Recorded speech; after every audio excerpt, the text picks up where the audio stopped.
What made the high school legend become a legend? We had a teacher who was infamous for not letting you go to the bathroom no matter what. I mean, so much that if you accidentally started your period in class, she'd make you wait, and this actually happened.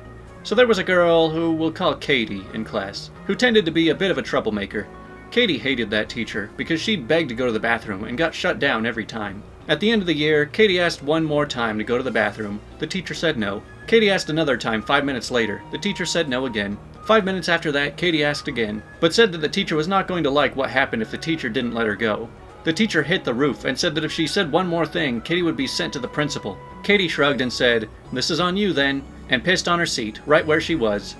Her teacher sent her to the principal, who called her parents, one of which was a urologist. Her father yelled at the principal. The teacher ended up getting in deep crap. According to other kids, she never denied another kid from the bathroom again. Katie was a freaking legend. Man, this story could have easily landed in the last video I made about rules backfiring. Someone installed games onto the school's server. There were a bunch of N64 emulators, Peggle, and some other games. But then there were also LAN games that could be played against anyone and everyone in the school, including Counter-Strike and Halo. Sometimes you'd go on and there'd be no one. Other times there'd be a 10v10 fight in Blood Gulch. It lasted at least 10 years, but I don't know if it has been taken down since. Man, when I was in high school, the idea of playing a video game while you were in school was just so far out there you would never even consider doing it. Like, for one, how do you even accomplish that? Even the computers they do have are pretty slow and very locked up. And also, even if you manage to get a good computer, you're gonna get in so much trouble anyway, so I'm kinda jealous of schools that got away with stuff like this. Colombian kid was getting bullied until he kicked his bully upside the head big time. The little prick of a bully didn't even know Carlos competed in Taekwondo tournaments at the national level for Colombia. Well, hey, there's a little lesson for bullies out there. You never know who might be stronger than you. Our AP English teacher went out on maternity leave, and we got a sub who did not give a single crap. We were studying Romeo and Juliet, and she just decided to throw on the 1968 film version. She just brought out a book and started reading. Well, she didn't think that out too well, because Juliet gets topless in that one. Some little turd said, "Ma'am, I didn't get that scene. Could we rewind it?" She barely looked up, totally missed the boobs. 5 whole students pulled this, including a girl, before she noticed. Those 5 were gods in the school for a little bit. I mean, don't they play The Miracle of Life, or that video with a woman giving birth in health class?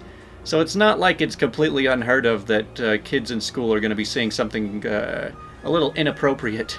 Same with those supposed snuff films they show you in driver's ed. So my buddy went to military boarding school for high school. Very strict and regimented, with little to no tolerance for misbehavior.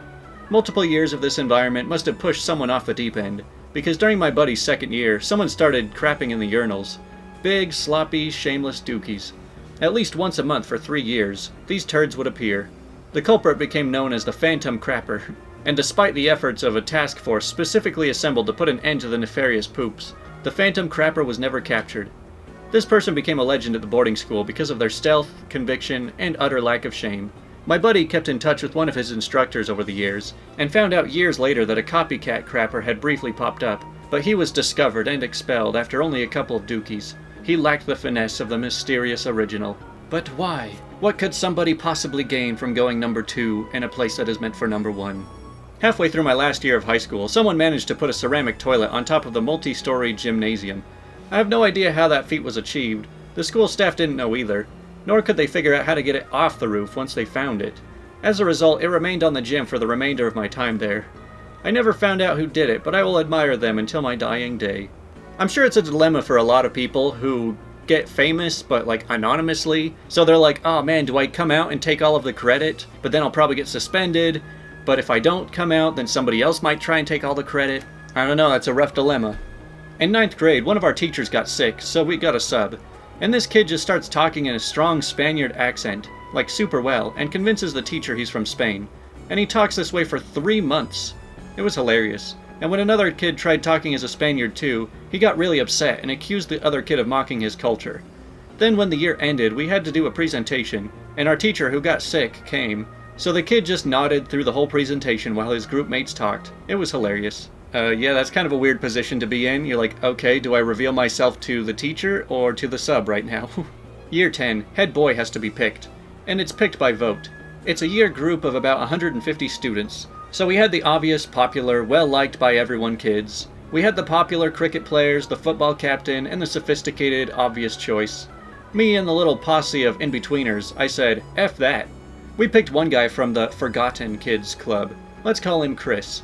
This guy was pretty below average grades, not a lick of athletic ability, and his social abilities, well, he's part of the group of kids that stays behind and spends lunch in the German teacher's class because he got bullied so bad on the schoolyard. Chris found himself named head boy to his absolute shock, due to the minority being united, and the knobheads all split and vying for position.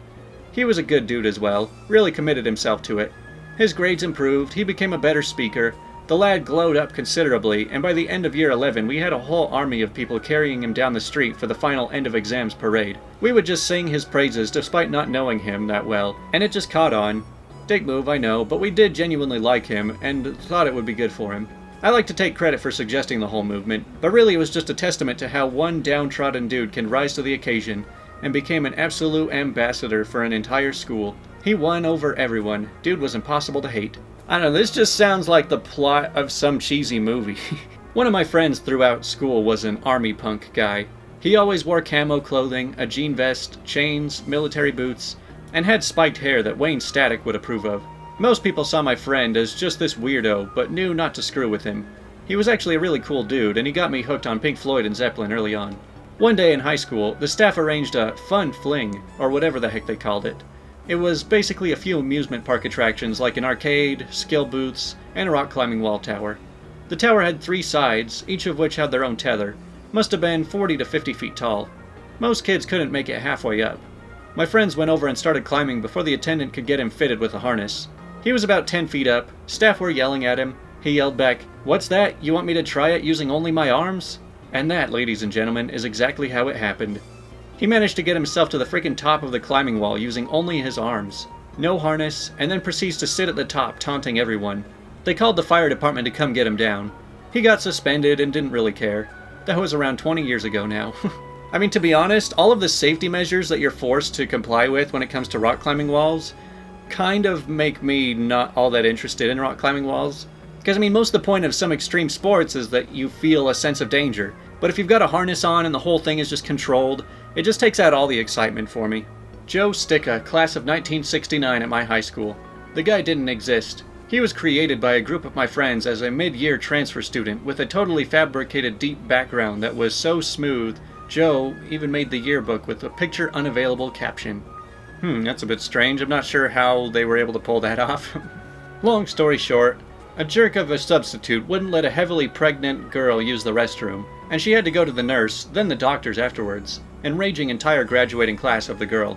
The substitute quits after 3 weeks of open season on him, with him giving this speech of how we're all ungrateful, and how we've made him regret ever wanting to be a teacher.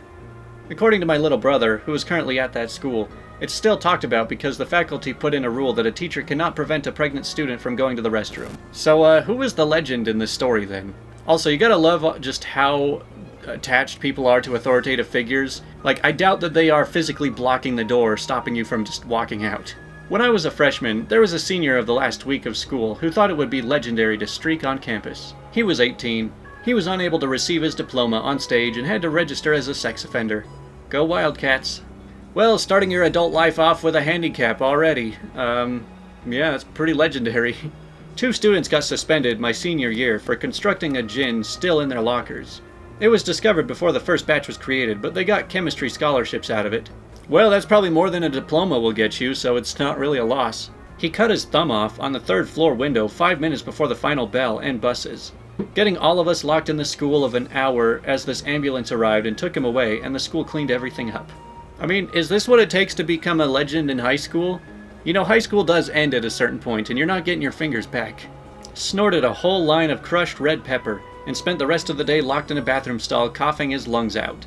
Yeah, to be honest, there's really nothing justifiable to be putting up your nose, other than your fingers.